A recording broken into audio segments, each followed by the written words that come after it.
Il y a des étés qui restent gravés dans notre mémoire, des instants où tout bascule sans qu'on s'en rende compte. C'est l'histoire d'Antoine et Lila, deux adolescents dans un petit village européen, dont les chemins se croisent le temps d'un été. Un été fait de silence, de premiers émois, et surtout, d'un départ qui laissera une trace indélébile. Ce récit, c'est celui d'un souvenir précieux, d'un amour fragile et d'une leçon sur la vie et la perte. Bienvenue dans Lila et Antoine, un été, un départ, un souvenir pour la vie.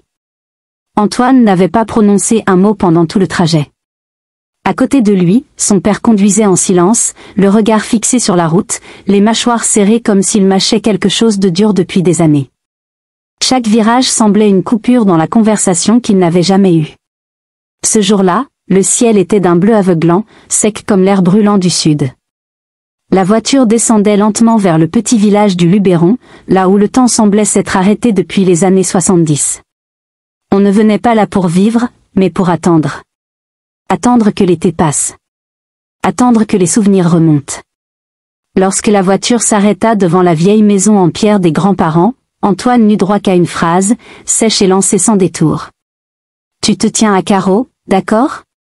Son père ne l'attendit pas pour redémarrer. Il disparut en soulevant un nuage de poussière, laissant son fils seul, planté avec une valise trop lourde pour la légèreté des vacances. La maison n'avait pas changé. Les volets verts délavés, les murs couverts de lierre, les marches usées de l'entrée. Tout portait la mémoire d'un temps révolu.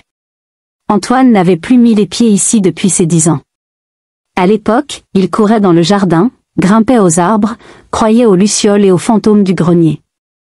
Aujourd'hui, il portait en lui quelque chose de brisé, comme une montre arrêtée. Ses grands-parents l'accueillirent avec cette tendresse maladroite qu'ont ceux qui aiment sans savoir le dire.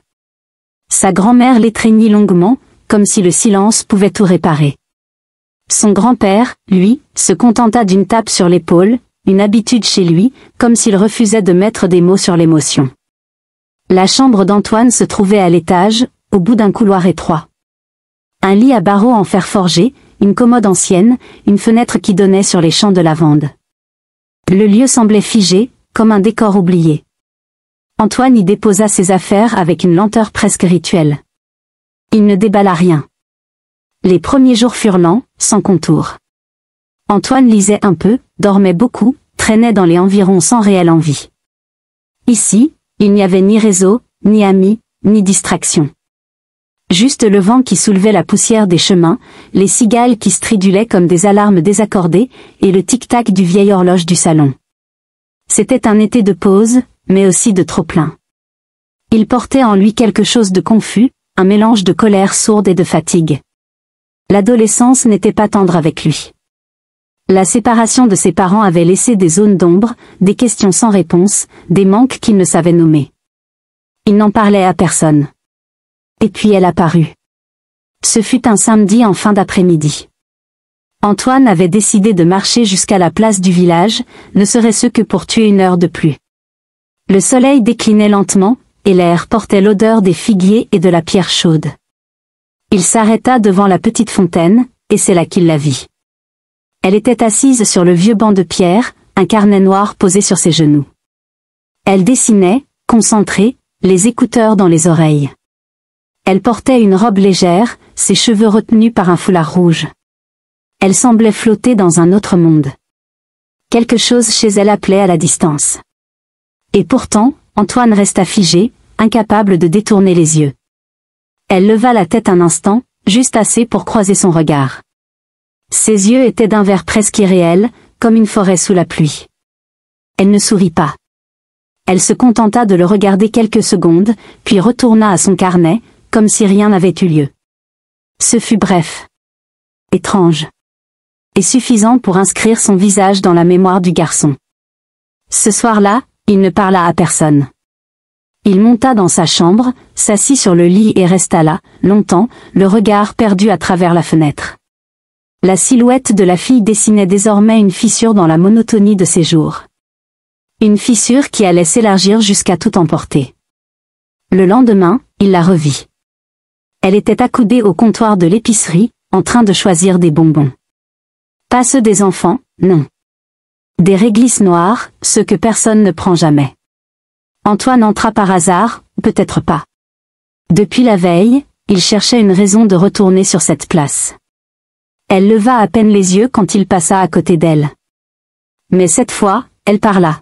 « T'es pas d'ici. » Sa voix était grave pour une fille. Posée. Presque lasse. Comme si chaque mot devait justifier sa sortie. « Non, je suis là pour l'été, » répondit Antoine. Elle le regarda de biais, puis reposa la boîte de bonbons. « Ça se voit. Ici, les gens ne marchent pas comme toi. » Elle ne sourit toujours pas. Elle sortit sans ajouter un mot, en laissant la porte tinter doucement derrière elle. Antoine resta figé, les mains vides, le cœur battant un peu plus vite. Il venait d'avoir sa première conversation avec elle, et il n'avait même pas pensé à lui demander son prénom. Ce n'est que plus tard qu'il l'apprit. Elle s'appelait Lila. Elle avait 18 ans, un an de plus que lui. Elle habitait chez sa tante, dans une maison isolée sur les hauteurs. Personne ne savait vraiment pourquoi elle était là. Certains disaient qu'elle s'était fait virer de son lycée à Marseille. D'autres parlaient d'un truc plus grave. Des murmures de village, imprécis, souvent faux, mais toujours insistants. Antoine, lui, n'écoutait pas les rumeurs. Il observait. Lila marchait souvent seule. Elle passait des heures à dessiner. Elle ne parlait à personne, ou presque. Et pourtant, quelque chose en elle captait l'attention. Elle n'avait rien d'ordinaire. Ni dans sa façon de s'habiller, ni dans sa manière de regarder les choses. Comme si elle percevait le monde à travers un prisme que lui ne voyait pas. Un soir, il la suivit. Pas par curiosité malsaine. Plutôt par instinct. Elle marchait sur le petit chemin qui menait à la colline, celui bordé de murets effondrés et d'herbes folles. Il resta à distance, sans bruit, les mains dans les poches, le souffle court. Lila s'arrêta près d'un vieux figuier, s'assit dans l'herbe et leva les yeux vers le ciel. Elle alluma une cigarette. Antoine sentit l'odeur monter jusqu'à lui, mêlée au parfum sec des pierres chauffées par la journée. Il s'approcha, lentement. Elle ne se retourna pas. « T'es toujours là, toi ?» lança-t-elle, sans surprise. Il hésita, puis s'assit à côté d'elle. « Pas trop près. Tu viens souvent ici ?»« Tous les soirs. » Un silence. Elle tira sur sa cigarette, souffla lentement. « Tu sais ce que j'aime ici ?» demanda-t-elle. « Quoi ?»« Le ciel. Il est plus vrai qu'ailleurs. À Marseille, on voit que du béton. » Elle sortit son carnet, griffonna quelque chose. « Tu dessines quoi ?»« Des trucs que j'arrive pas à dire. » Antoine baissa les yeux. Il n'avait jamais rencontré quelqu'un comme elle. Quelqu'un qui semblait porter une douleur qu'il ne connaissait pas, mais qui ressemblait à la sienne. Ils commencèrent à se voir tous les jours. Lila ne proposait jamais. Elle décidait. Parfois, elle apparaissait sans prévenir, devant la fontaine ou dans le vieux cimetière, et lançait simplement « Viens ». Il marchait pendant des heures. Elle lui parlait de tout et de rien, d'un frère qu'elle ne voyait plus, d'une mère absente, de ses rêves d'ailleurs. Elle disait qu'elle voulait partir loin, au Groenland ou dans les forêts du Canada. Des endroits froids, où personne ne vous cherche. Parfois, elle riait. Un rire court, nerveux, presque volé. Antoine vivait pour ces instants-là. Mais parfois aussi, elle se taisait. Elle s'absentait du monde. Son regard se perdait dans le vide, et même les oiseaux semblaient s'arrêter de chanter autour d'elle.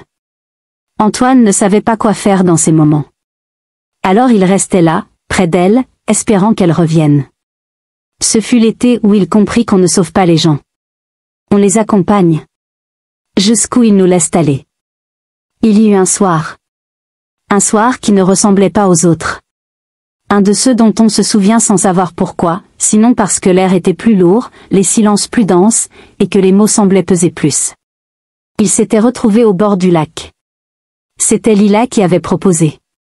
Elle avait dit, ce soir, viens pas avec tes questions. Alors Antoine était venu avec son cœur plein de questions, mais il les avait gardées pour lui. Le soleil tombait lentement derrière les collines, traînant avec lui la lumière, comme si la journée ne voulait pas finir. Lila s'était allongée sur le dos, les bras ouverts, les yeux clos. « Tu crois qu'on est fait pour durer ?» avait-elle soufflé. Antoine n'avait pas répondu tout de suite. Il avait appris à attendre. Avec elle, il ne fallait jamais précipiter les choses. Tu veux dire, toi et moi? Elle ouvrit les yeux. Son regard ne fuyait pas, mais il brûlait d'une colère muette. Non, pas nous. Les gens. Les choses. Les liens. Rien ne dure. Tout le monde finit par partir. Antoine sentit quelque chose se serrer dans sa gorge. Mais t'es là, toi, non. Et moi aussi.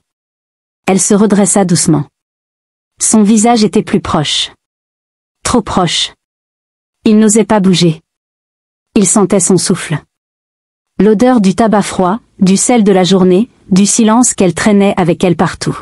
« Tu veux m'embrasser » demanda-t-elle, presque dans un murmure. Il rougit. Elle le regardait droit dans les yeux. Il acquiesça à peine. Et elle dit. « Alors fais-le. » Il l'embrassa. D'abord timidement. Puis avec plus d'élan. Elle ne bougeait presque pas, mais ne se dérobait pas. C'était comme embrasser une absence. Ou un souvenir. Et puis elle l'arrêta. D'un geste doux, mais ferme. Pas maintenant, dit-elle. Pas encore. Antoine n'insista pas. Il ne comprenait pas. Il n'en voulait pas. Il attendait. Les jours suivants, elle changea. Elle riait plus. Parfois, elle lui touchait la main sans raison. Elle lui apprit à dessiner les ombres sur les murs. Elle lui fit écouter des chansons tristes sans lui dire pourquoi elle la faisait pleurer. Et puis, un après-midi de pluie, elle débarqua chez lui. Antoine était seul. Ses parents étaient partis à une fête du village. Elle entra comme une tempête, les cheveux mouillés, les joues rouges. « Tu veux toujours m'embrasser » demanda-t-elle. Il ne répondit pas. Il l'embrassa. Et cette fois, elle ne recula pas. Ils s'allongèrent sur le vieux canapé. Le monde dehors était silencieux. La pluie tombait, drue, comme pour couvrir ce qui allait se passer. Ce fut maladroit. Tremblant. Beau dans sa confusion. Ils ne parlèrent pas. Ils s'effleurèrent. Se découvrirent à tâtons, comme deux aveugles dans une pièce sans lumière. Il ne sut pas si elle pleura ou si c'était la pluie sur ses joues. Quand ce fut fini, elle se leva. « Je dois partir, dit-elle. Tu veux que je te raccompagne? Non. Reste là. Toi, reste. Et elle partit. Ce fut la dernière fois qu'il la vit. Il apprit 2 jours plus tard qu'elle était retournée à Marseille. Personne ne savait si c'était prévu. Sa tante disait qu'elle avait juste laissé une lettre, un mot bref. Elle avait tout laissé derrière, ses carnets, ses dessins, son briquet. Antoine monta sur la colline ce soir-là. Il s'assit près du figuier. Il ne pleura pas. Il n'en avait pas la force. Il resta là jusqu'à la nuit, à regarder le ciel qu'elle aimait tant. Il ne sut jamais pourquoi elle était venue. Ni pourquoi elle était partie. Mais il comprit que certaines rencontres sont des incendies, elles éclairent une vie entière, mais ne la réchauffent qu'un instant. Antoine a 23 ans maintenant. Il vit à Lyon, dans un petit appartement du 4e étage, sans ascenseur. Il y a des livres partout. Des plantes aussi, certaines en fin de vie. Une guitare sans corde traîne dans un coin, posée là comme un souvenir oublié. Il suit des études de lettres. Il écrit un peu, surtout la nuit. Des histoires qui ne commencent jamais vraiment, ou qui finissent trop tôt. Des récits pleins de silence, d'ombre, et de personnages qu'on sent sur le point de fuir. Parfois, en plein milieu d'un paragraphe, un prénom surgit. Lila. Il l'efface aussitôt. Mais il sait qu'il ne l'effacera jamais complètement. Il n'a plus jamais entendu parler d'elle. Pas un message. Pas une carte. Il a cherché, un peu. Pas trop. Il avait peur de ce qu'il pourrait trouver. Ou de ne rien trouver du tout. Ce qu'il sait, c'est que quelque chose a changé cet été-là. Quelque chose en lui. Une façon de regarder le monde. De comprendre que certaines personnes n'entrent pas dans nos vies pour rester, mais pour déclencher une saison. Et que parfois, une saison suffit à changer un homme. Il retourne au village chaque été. Pas pour elle. Du moins, c'est ce qu'il dit. Il va sur la colline. Il s'assoit sous le figuier. Il ferme les yeux. Et il se rappelle. Pas tant son visage. Ni même sa voix. Mais ce qu'il ressentait quand elle était là. Un mélange de peur et de lumière. De vertige et d'évidence. Et cette étrange certitude, encore aujourd'hui intacte. Qu'on peut aimer quelqu'un même quand on ne le comprend pas. Et que certains étés ne meurent jamais vraiment.